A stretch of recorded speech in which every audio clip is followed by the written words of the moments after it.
Welcome to Ambient Discourses, conversations with musicians and composers who create musical experiences and sonic landscapes. My guest on the program is Italian electronic artist Stefano Contini of the prolific ambient group Entheogenic Sound Explorers. They have 9 full-length albums on Bandcamp, have been releasing music under the Entheogenic name for over 15 years, and are the embodiment of psychedelic sound exploration. Their most recent album is entitled Path to Myth.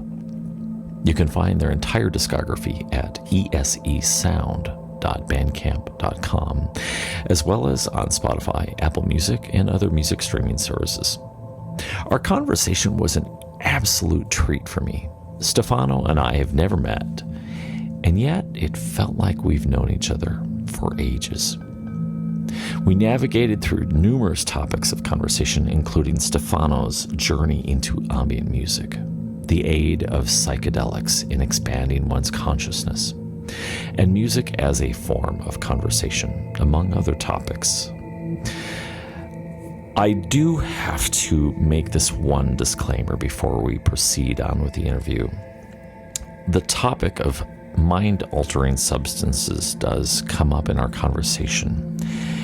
And for the sake of legality and remaining in good faith with all of our providers, the information presented here is for educational purposes only, and we are in no way encouraging the use of mind-altering substances, particularly where it is prohibited by law. But without further ado, please welcome Stefano Contini of Entheogenic Sound Explorers. Stefano, it's wonderful to finally meet you, to have you on the program. We're well acquainted, at least with 2 of your albums that we received through our connection over at, oh my gosh, I'm drawing a blank now. How embarrassing. Yes, from our connection over at Magnitude. They have been very gracious in sending over much of the library, or giving us access to the library, and which gave us a rapid introduction into a lot of artists that we have not known about or heard about before. And you guys, of course, are among that. Take me back to when you first started creating music, right before the inception of your first album, The Shroom Experience, back in September 2007. How did you what preceded everything that led up to that first release? How did you get started? Thank you very much, Michael, for the nice question. I say hello to all the listeners to Stolas Relay Station. Thank you for the great opportunity. So the album is from 2007, correct? But we started playing around music in 1999 with my friend Piero. Mm-hmm. And we started doing some ambient music, some electronic music. I was very much inspired by obscure group, not so famous. His name Atoy, Ambient Temple of Imagination. And it's a Californian group that was creating this sonic landscape for psychedelic experience. They call also horizontal raves. I was very attracted by this kind of music that help you to open doors while meditating, while doing experience with vision or whatever. Mm-hmm. So I just found this CD in a shop and I bought it immediately, and it changed the perception of the music I was doing. I was much more in trip-hop sound at the 90 period, so I was very impressed by Massive Attack, the first album of Tricky, Portishead, and so on.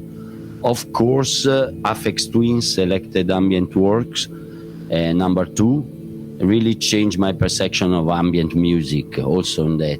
So I was influenced by that record of Atoy Ambient School, really changed my mind. And I want to do that kind of music to help people meditating or simply getting through psychedelic experience in a proper way. Right. Opening different doors and whatever.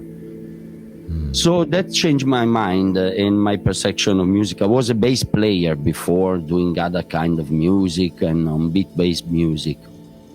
But then we start experimenting with the first softwares, because in 1999 there was really a few software and lots of synths, but for sequencing we were also in old era, just MIDI sequencing, a few audio.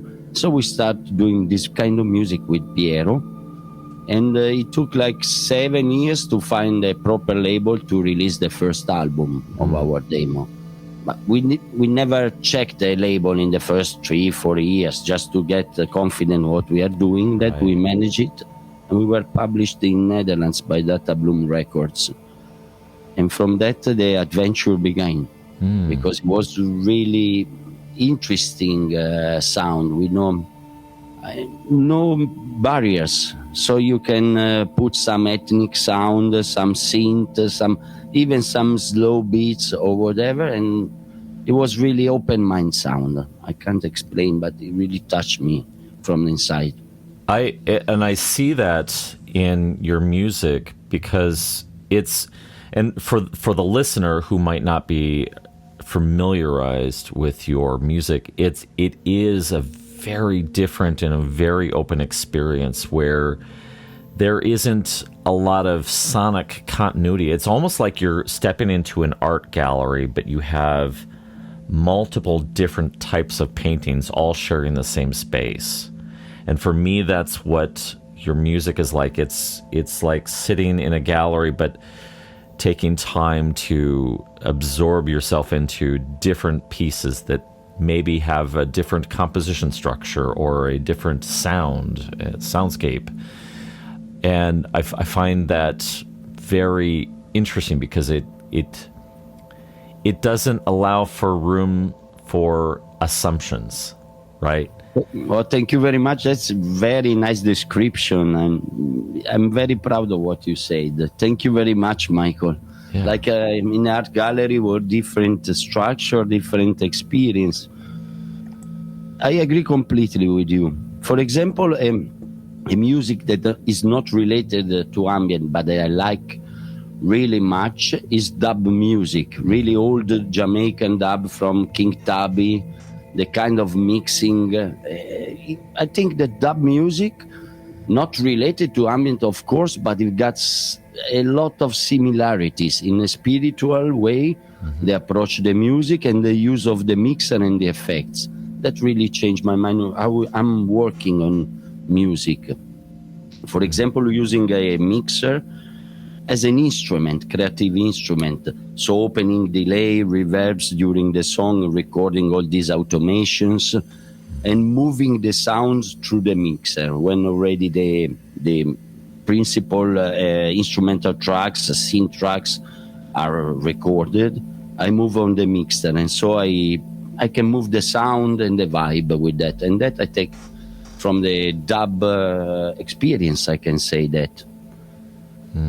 That's true. There's, similarly to you, I've found inspiration in psytrance, a relatively new branch of electronic music, but with their use of ordinary sounds and samples and finding the musicality and finding the rhythmic qualities of those sounds and introducing it as music. So I completely identify with that, with pulling from other influences, and yes, and they do have a complementary feel to it. It's like you can, I think ambient music is pretty forgiving.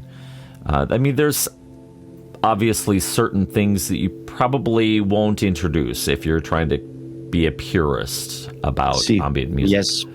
Like, you're probably not going to introduce a techno beat, for instance. Exactly. But I have come across ambient musicians who do introduce a really subtle beat where it becomes more of an added texture to the music, to the sound. Yes, to keep the flow. Yeah. Sometimes after a while of pure ambient, it's good to introduce a little bit and start moving the body, the conscious, in more a physical way, but still related to the spirit, because the music has got to be pure in the intention for my point of view. So it's got to be pure in intention when you are doing it, so that people can perceive a good intention, a good behavior of the music. That's really important. Yeah, I think that's a very mature perspective. Putting yourself in a state where you are trying to respect the sacred space of being in touch with whatever dimension it is that we find these creative connections to the universe, and create from that space. It becomes sacred, and it's you almost have to approach each song with, or each composition with, an openness, a curiosity, less judgment, and more openness to just wherever it takes you. And I agree completely with you, Michael. I agree completely. That's the key, the basic key. Sometimes we want to make music, but don't dare too much. And that sometimes is bad, because you keep yourself in the same spectrum of music, not surprising the listeners. But sometimes when we dare some more, with the kind of respect that you are telling about, it's perfect. And they're the best tracks, because they're completely pure and not obvious tracks. Let's take a short break from the conversation, shall we? And let's listen to one of the tracks from the 2020 release, Path to Myth by Entheogenic Sound Explorers. This track is entitled Return, here on Ambient Discourses.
how did your journey bring you to this point of this level of maturity in terms of your understanding of music as a spiritual experience, as a connection to something larger than yourself? When we start out in music, we're pretty self-conscious and we're pretty self-absorbed, but to turn around and see almost music as its own entity, as its own being, a reflection of the universe. What led you to this transformation in your thinking? Especially through, if I can speak about it, through a psychedelic experience, in a pure way. Really, in that way, it changed my mind to perceiving music. Because I started playing bass around 15 years old and was listening to punk rock band, from the high school. We were playing Clash, The Clash. I was like in a kind of, and that introduced a little bit to reggae and then to dub, because it was really mixed, punk and reggae in that period. You can go in concert, free concert, and you see two different audiences, black and white audience, melting together and listening to punk and to reggae together with the same meaning of pureness and to rebellion in that stage. So it was really interesting, that mix of things. Then I grew up and I started listening, as I told, the new trip hop. I was very like in the first album of Massive Attack, the way they manipulate the sound. They take samples and they change completely the attitude of the samples. Yes.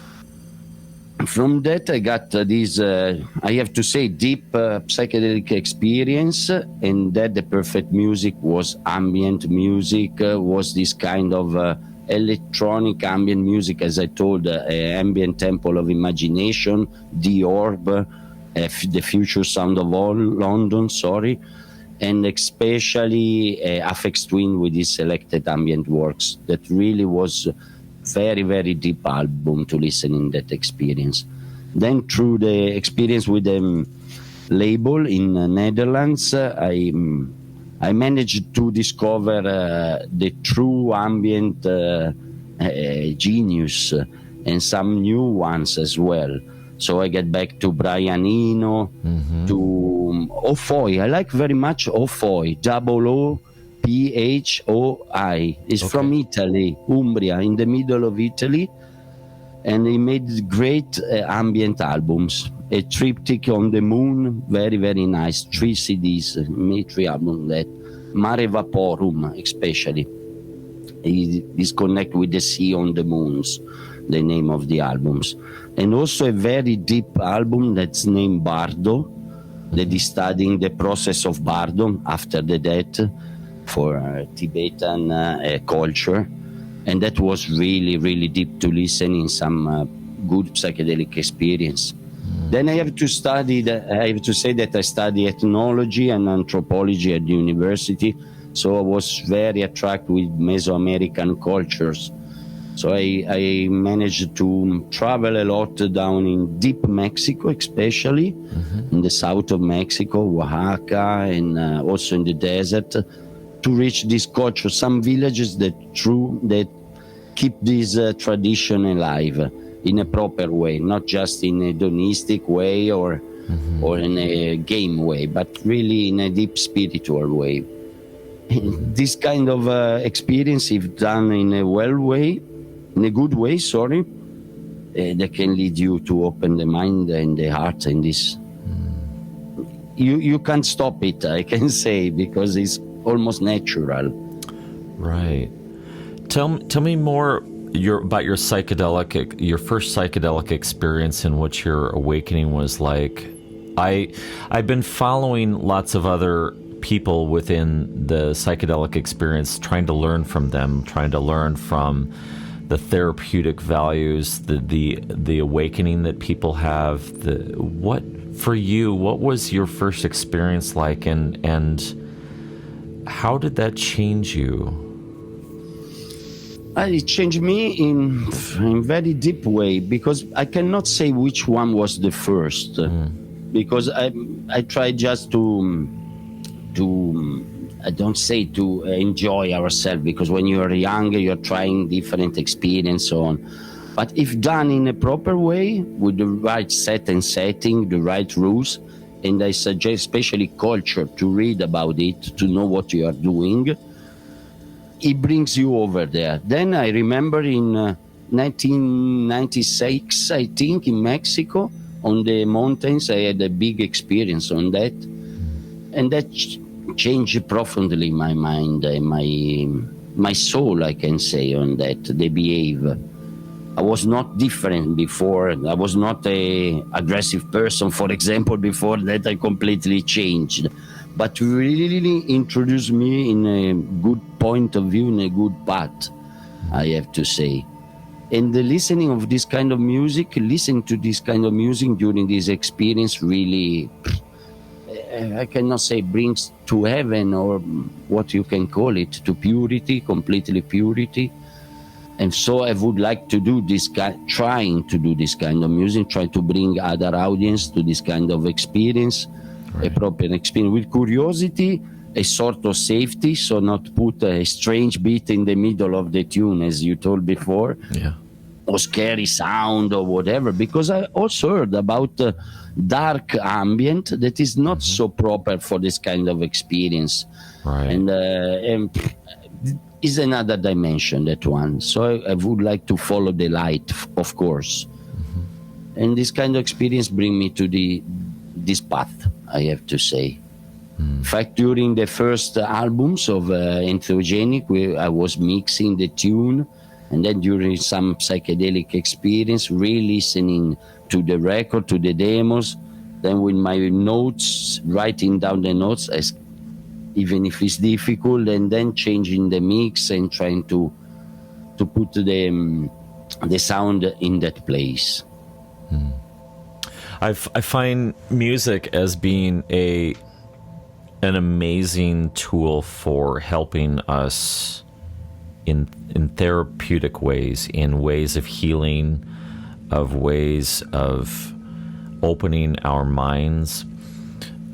I know that it's been a part of your psychedelic experience, but you briefly touched on meditation. Have you been using music or your own creation process as an extension of your own meditation practice and your own spiritual practices? Yes, but sometimes I prefer to do with music from other, and I have to say thank you, because you are suggesting me new artists that I was not knowing before. So now I'm following you a lot, because you are teaching me a lot on that.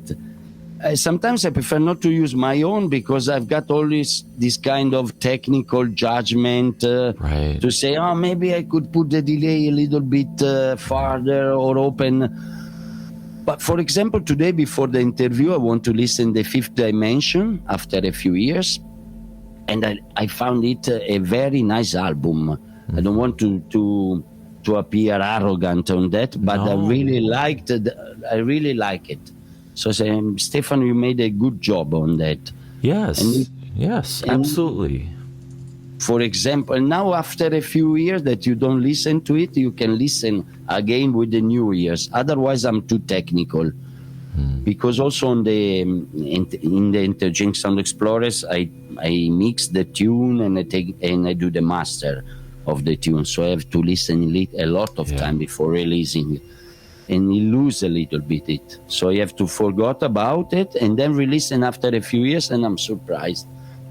And today I was saying to me, Stefano, how you do that thing? Can you do that again? Really? And I was surprised on some passages on the tunes, or some transition of the sounds.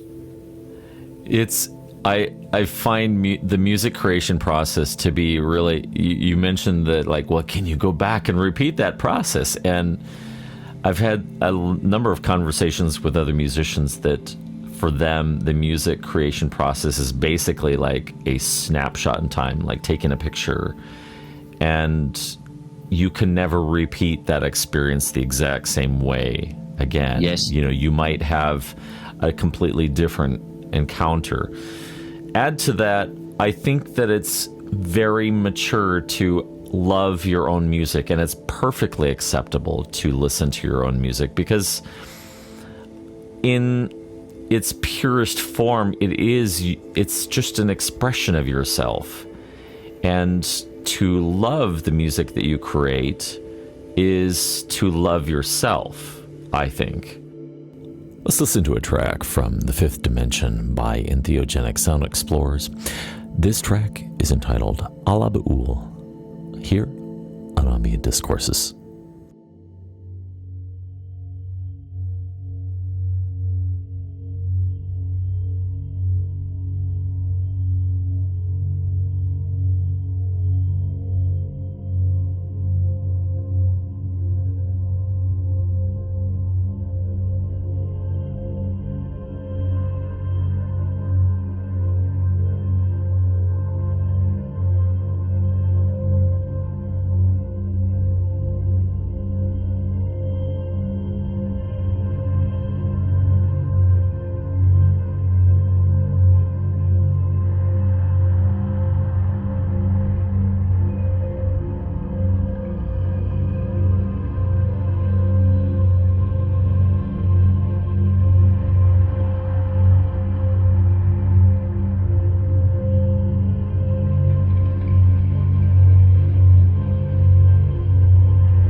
Here on the program, we've been playing a Secret Valley and Path to Myth lately, and I just have to go back and just say how much I just appreciate that there is so much variety there.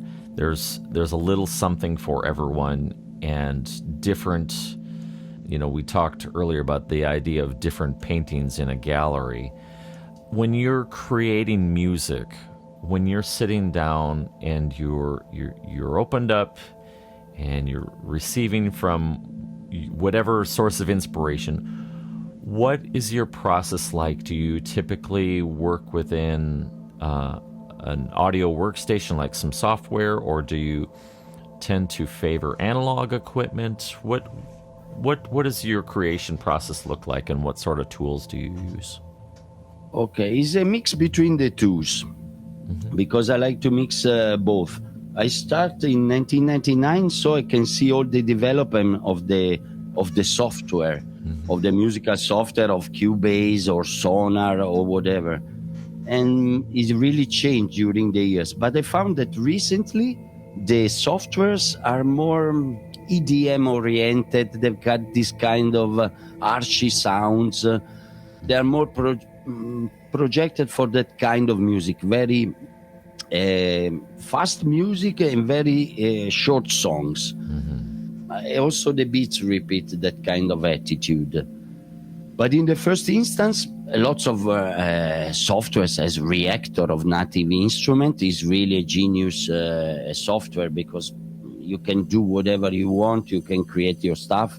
We got some wavetable soft synths, so we can put our field recording in and use that as LFOs. So using as a sound source and then manipulating through the LFOs of the synths. Piero, my musical partner, is more oriented on synth. He like also very much analog stuff. He's the man of synth, basically.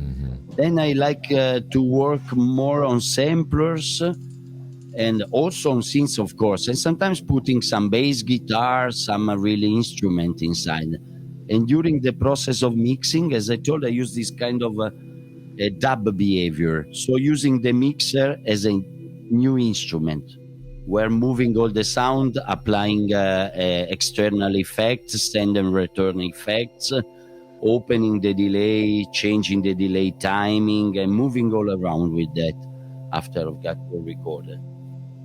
How I start the music depends. Sometimes Piero, he's sending me some tunes, some ideas, or I send to him. We got the same studio in house, so I can send the stuff and he open in his software, or I send MIDI files or stems, and he puts something on it, and we exchange as a sort of dialogue of conversation, musical conversation. We send each other, he puts something on, he give me back, I put something on, I take something out, I mix it. And so we go on, and then we mix finally everything in my place, in my house where I got the studio in the basement. That is really interesting. Forgive me for the dog barking in the background. No, it's very nice. I love dogs. I've got here my beloved dog next to me. But I really like what you said about the idea, this concept of a musical conversation. As far as collaboration goes, I've never heard it put quite that way, and for me that really resonates, because I've been in my conversations with other ambient artists, especially ones that do a lot of collaboration or a lot of partnerships with other musicians. We've been trying to figure out, okay, what is this process look like, and how can this be repeatable, and what is the mindset that try and helps cultivate really good collaboration, and this concept of musical conversation. For me, it's a conversation. It's a language music, Yes. and it's wonderful because it's worldwide. It doesn't depend on the ethnics, culture, language, nations, and it's completely. I can't say it's the language of the world. Is completely international. I have to say, also above cultures.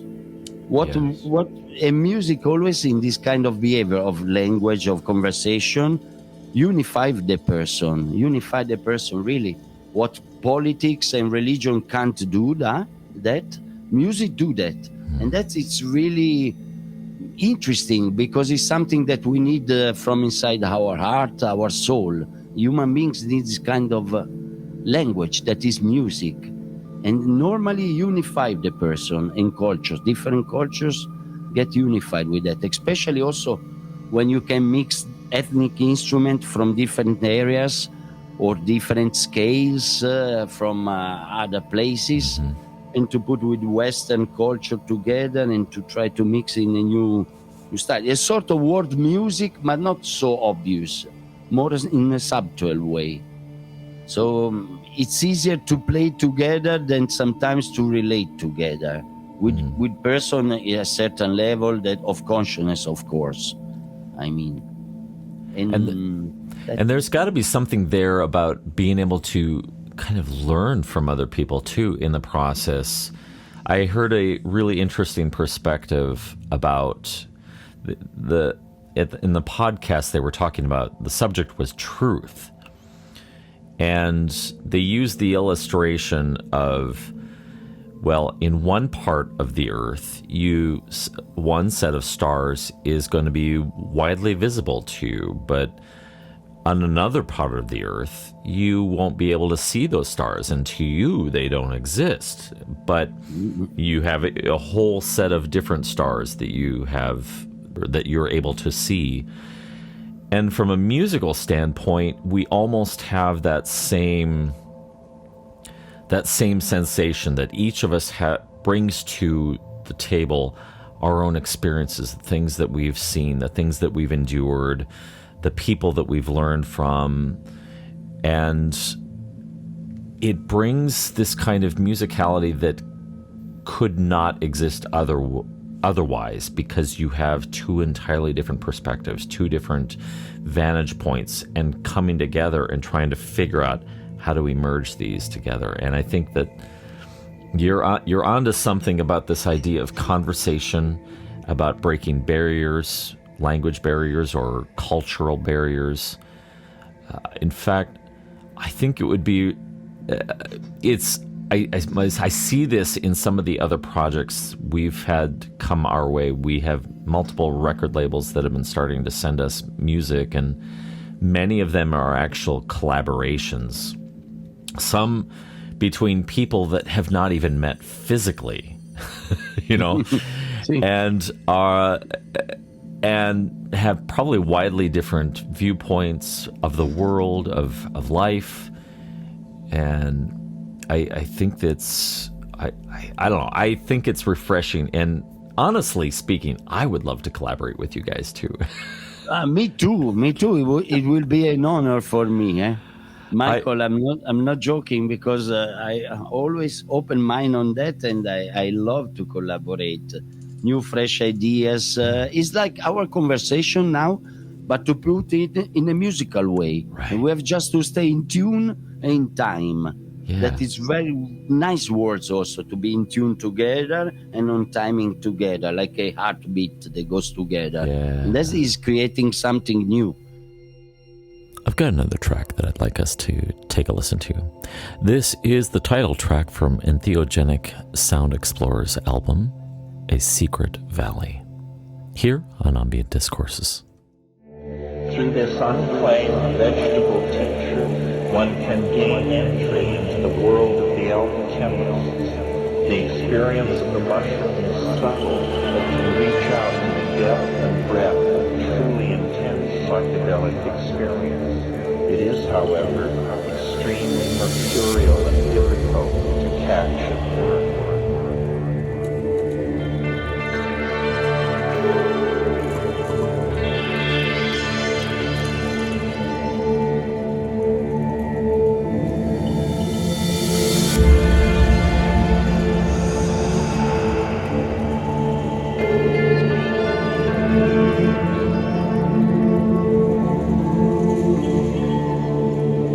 Psychedelic flora for deeper understanding. Multifaceted and benevolent, as complex as masculine, the mushroom, after 7 deity, teaching the right way to live.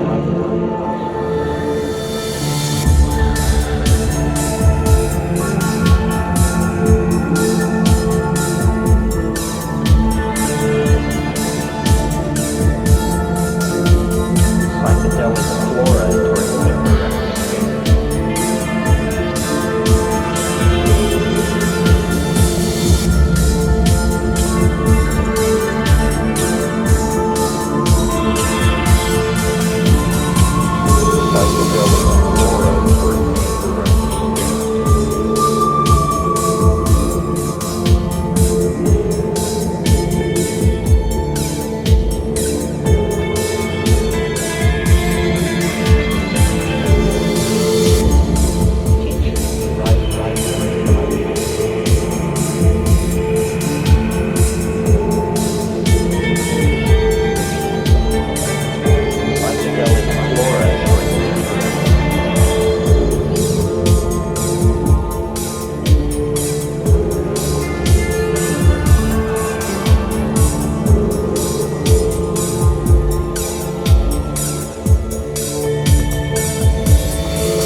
the emergence of all of the higher qualities that we associate with our own unique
psychedelic flora for a deeper understanding. Multifaceted and benevolent, as complex as mescaline, the mushroom, as is said of peyote, teaches the right way to live.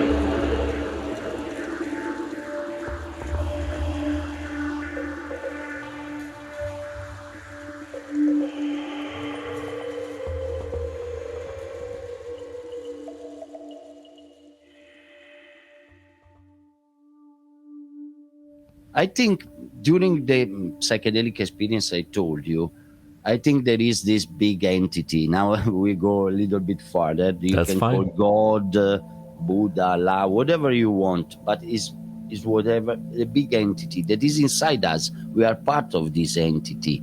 We are like little cells of this big entity made of love principally, because it's love of creation. I noticed that it is love to create nature, stuff, visuals, or whatever. And this entity enjoys that we, our little cells, create music together, just to enjoy, not for, a business or whatever, just to enjoy, to create good vibe, good vibration, and good waves. Yeah. Everything is getting more lovely and clear when we do that kind of stuff. And I think this entity enjoys completely that. Is our purpose. Is our purpose more on molesting the earth, on robbing or doing bad stuff? That is the purpose. To create art, good vibration, union between the cells. I like that perspective that there is a connectivity to something bigger than ourselves. And one of the things I've ever really appreciated about some of the philosophers and teachers within the psychedelic community have taught is that I like that they're pretty agnostic about specific deities. Like, it's not one deity or another, but rather that it's all the same. Yeah, exactly. And it's much bigger than we could ever label it. We are too small to know the true name. I always say we are too small to know the true name, and maybe we are arguing around this is the right name, no, this is the right name, and we fight for this kind of stuff. Yeah. That's completely ridiculous. Because we cannot have that kind of consciousness, being the cells of the entire body, of the entire universe. Right. Sometimes we pretend it. It's almost like a blood cell in your skin trying to understand what the brain is. Exactly. Or trying to understand how it works, a Cubase or a soft synth. You can't. Absolutely. I think that's spot on. There is no way that we can understand the greater cosmos, the greater consciousness behind everything. But you can. But the nice thing is that the great cosmos is so great, but it's also inside us. Yes. You have to listen. So it's not something alien, completely big or menacing us from its bigness. Right. No, it's something inside, very small and very big, and we are part of it. Yes.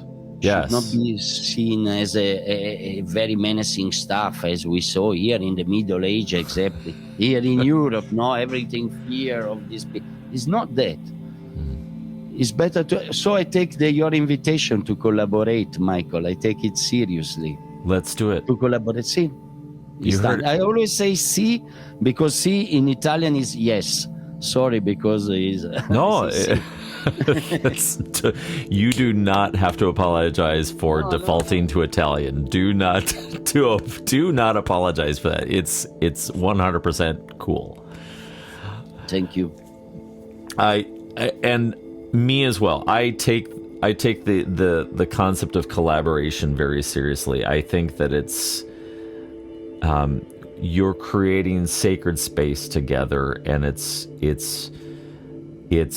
like two parts of the universe colliding, and you get to, like clouds, you get some like clouds and colors that kind of merge into the sky or merge into the cosmos to create something new, and that for me is what collaboration is like, and yeah, I look forward to it. Okay, me too. I will on a practical note, I will, in the coming weeks, I'll try and throw together some ideas, and I'll just shoot them your way, and we'll just take it from there. Okay. Then we will choose the way to work. If you send me some ideas or whatever, or send you some demos I've got. Yeah. We can do both. Why not? Exactly. As a conversation, as we told before. I like that. I really like that a lot. Something I want to say about my visit in the American continent, for example, sorry if I change the matter, but something you've got over there in the United States and in Mexico or in the American continent is the big presence of nature. We haven't got here in Europe so big, extensive of nature.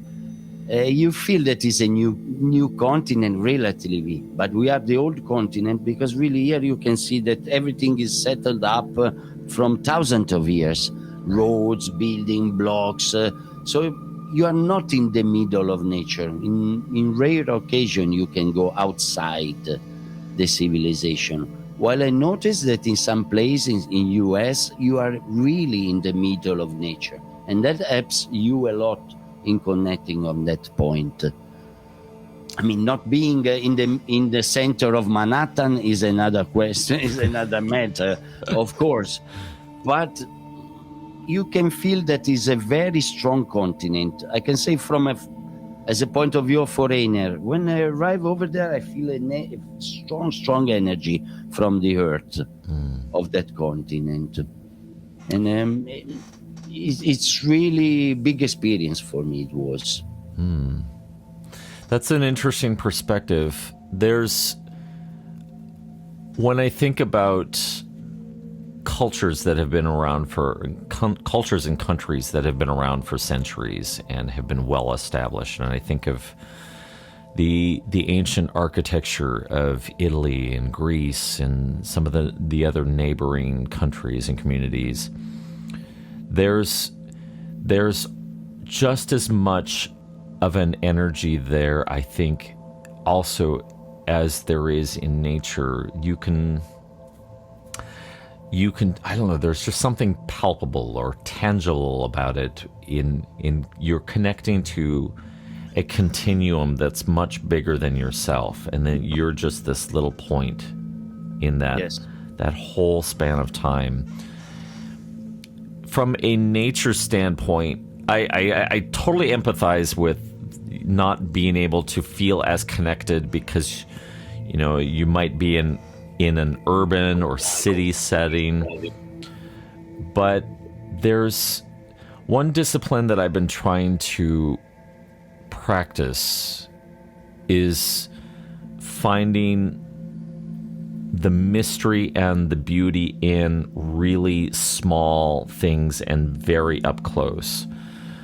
So, like, for one thing that I've been doing as when I take my dog for walks is I try to take a few moments to just stop and look at some of the detail in, like, for example, the bark of a tree.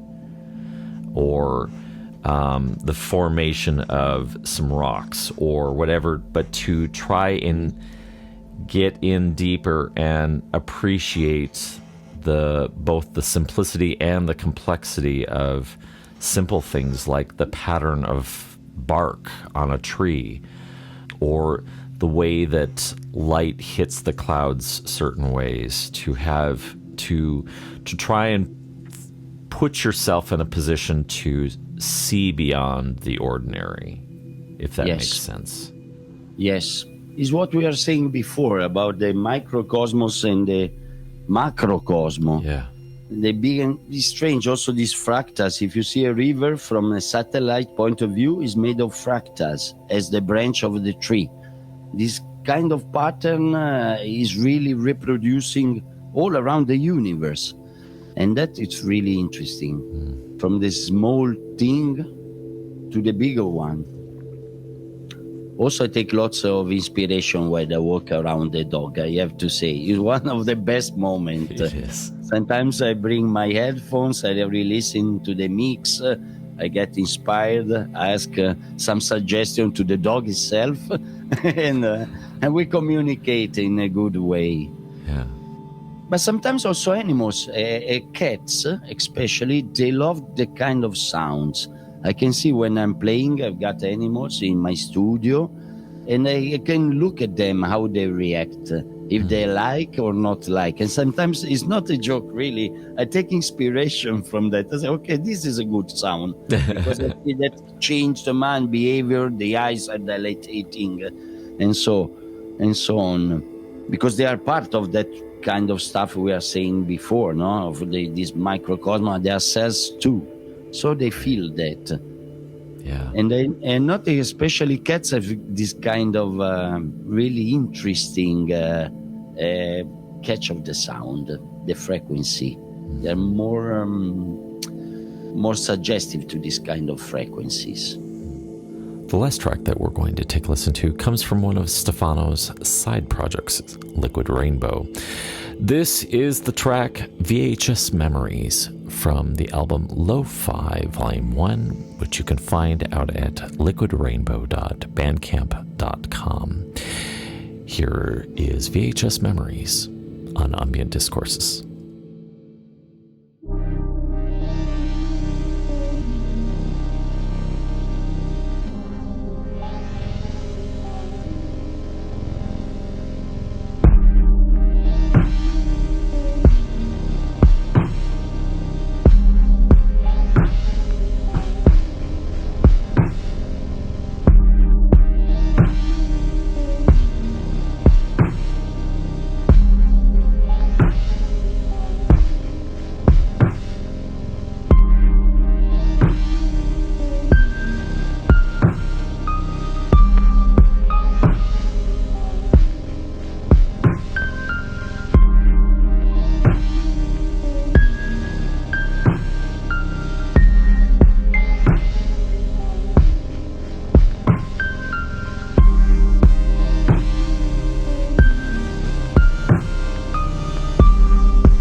Yeah, I've taken delight in trying to experience sound and music on a physical level, to go beyond just the sensory experience in your ears, but to how does the music, make you feel physically.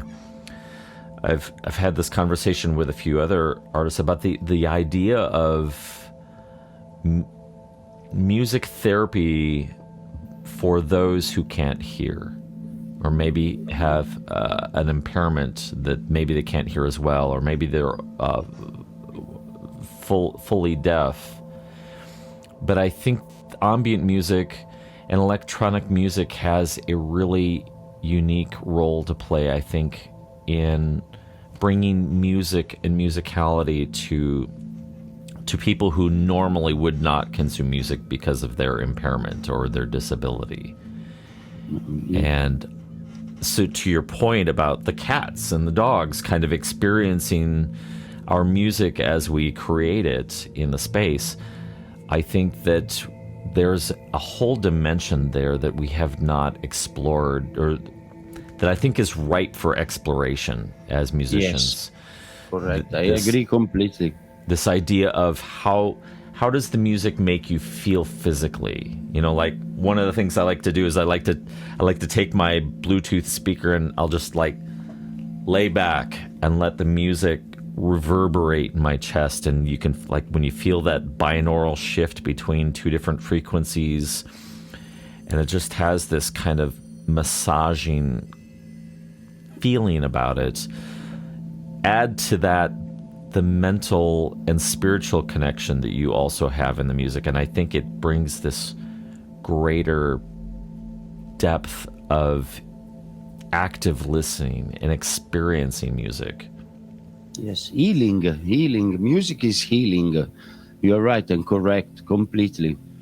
Also, in not such a deep way, with not such conscious as you've got, people always listening to music when it's sad, when it's happy, just to have that kind of reaction from the body, dancing, smiling, jumping, also crying to relieve the tensions and whatever. So it's really a medicine, music, communication and a medicine, something magic. As we told before, something that the governments, the politics and the religion states didn't do, that was to unify people all around the world, music did. And that is, I don't want to be aggressive on this kind of stuff, or polemic, polemic. It's just the truth. I mean, music unified the person. It's something that we need from our inner part.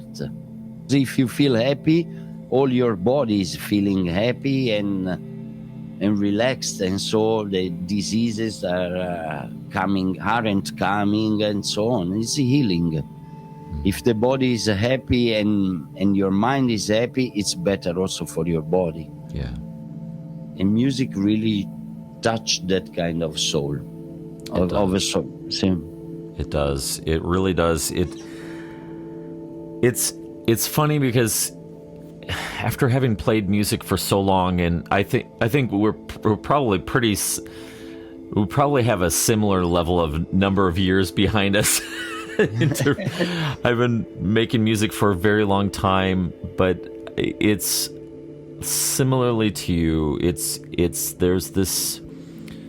There's something deeper about it, and I never grow tired of talking about it and exploring about it and trying to understand the deeper truths behind everything, and I find challenging every time. Now you told about collaboration, and I feel really excited and happy about that. And it's good for the body, for the soul, for everything. I mean, I really like and look forward to it, and that is helping living the life in a proper way, give you a good target. I don't say target, a good point to reach. Right. And I have to say that the one wonderful byproduct of all of this, of exploring music, and one of the things that motivated me from creating the Stolas Relay Station to begin with is that I really wanted to meet other artists, because there are so many wonderful, extremely talented, insightful musicians out there that are creating beautiful ambient music, beautiful soundscapes, beautiful neoclassical stuff, and really deep down, this has been a wonderful way to meet people that I wouldn't normally ever have that opportunity to, and it was music that's bringing people together. And I think that I don't know, it's my desire that I just really want to see the community of ambient musicians become even more tightly integrated, and everyone seeing everyone's own interconnectivity in the cosmos, and even just practically on a music level. How of course, drawing inspiration. You are doing a great job, a really great job, really. Oh, because thank you. Thanks to your relay station, I really get in touch and really listen to great artists that inspired me and give me a sense of hope in these hard periods. I can't say, no, it's really dark period during the last 3 years. Was not so happy for human evolution or whatever. No, but we are still here, and we are still doing good music and good vibes, giving good vibes to other person. Yeah. We need just persons as you that connect us together to create a new kind of a vibration. I can't say a new kind of human being society, because but it really give me hope in the human beings to know people as you and to connect with other artists. No, I'm not joking, Michael, really. Thank you. No, it's really important. It's really important. As the old Greeks doing that in the place, in the square, when they meet, they talk about philosophy or arts or things. We have to go back to that. Eleusis, it was a meet, the Eleusis period in Athens. You are doing that kind of stuff. Yeah, we need that common, what would they call it? The Stoics had the painted porch is what they called it in Athens, when in the height of Stoicism, and it was a common place where everyone met to talk and to work out ideas and to work on oneself to become their own best version. And I think you're right. We need more of that community and the connectedness musically. Connection is the key in this period. Sometimes I get a little sad to see all these kind of behaviors around, musical behaviors or human behaviors, whatever. But we are still existing. So, it's good to connect ourselves and to give the right energy to the place. So tell me, on one last subject here, what's in your? Obviously, we know that we've got a collaboration in store for us in the future. Yes. But in addition to that, what do you have planned for the next few months or the next years ahead for you? Musically? Yeah, musically. Yeah, I want to start working on a new essay album. I got a few demos, at least 10 tracks from Piero. So I want to work. I've got a new software, using a new hardware, and I love to sample a lot, as I told you, not taking outside samples, but to work on nature samples and to put that in keys and in shape for the tune. So I want to go back to that and to finish this album. Meanwhile, I'm doing also my solo album. Oh, it's more dub oriented. Okay. It's a pure dub. It's very strange, no? Because different styles. But playing bass, I love dub, and I want to finish this album. There is a lot of years that I'm working on it. I love dub, but as you told, it's too strict genre. So you have to stick to some, some qualities, some structures of the tune. I cannot be so much inventive or prolific on that, or put different styles in it. So I find more difficult to do a straight album. But there's something to be said about the process of putting yourself through those limitations. I'm reading this fascinating book right now by Rick Rubin. It's all about creativity, and in the midst of those limitations, even within the confined structure of a specific style, dub, for example,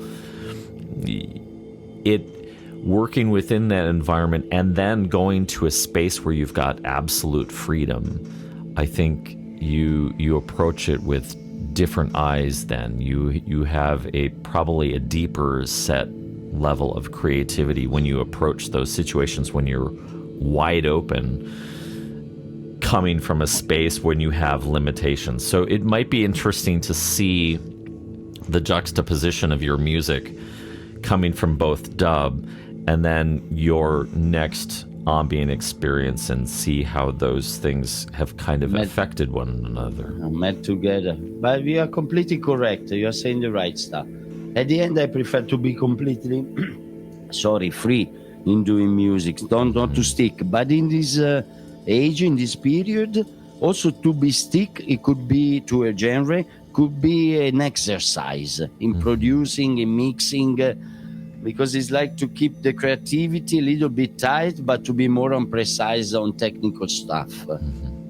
Even if it's dub is also creative, but you cannot go too much farther. No? Right. It's like pure hip hop or pure punk. You have to stick to some genre. So it's a sort of exercise, but I'm really look forward to do the next Eze album. I got tracks, and of course I would like we will collaborate on this album. Yes. It will be perfect. Also to be a collaboration together, but also on that one it will be great. Yeah. Stefano, I have really enjoyed our conversation. Me too. I think you're an absolute gem of a human being, and it's been my delight that our paths have crossed, and that I've had the pleasure and opportunity to hear your expressions through music. And I really look forward to our next musical conversation. Thank you, Stefano. Thank you very much, Michael. And thank you to all the listeners of Stola's Relay Station. Thank you very much for the opportunity. It was a complete pleasure. Pleasure was all mine, trust me. Thank you. I tell you, it's just an absolute treat to have conversations like this. I've never met Stefano before in my life, and yet I walk away from that conversation feeling like I've known him for a very long time, and to know that I have a place to stay in Italy the next time I'm there. What an absolute wonderful human being, and I appreciate him deeply. You can find more music from Stefano Contini of Entheogenic Sound Explorers at esesound.bandcamp.com. Plus, you can find all of the releases under his Liquid Rainbow project, which is a lot of different electronic music, some dub music, and some other genres. You can find that out at liquidrainbow.bandcamp.com. Thank you, everyone, for tuning in to another episode of Ambient Discourses.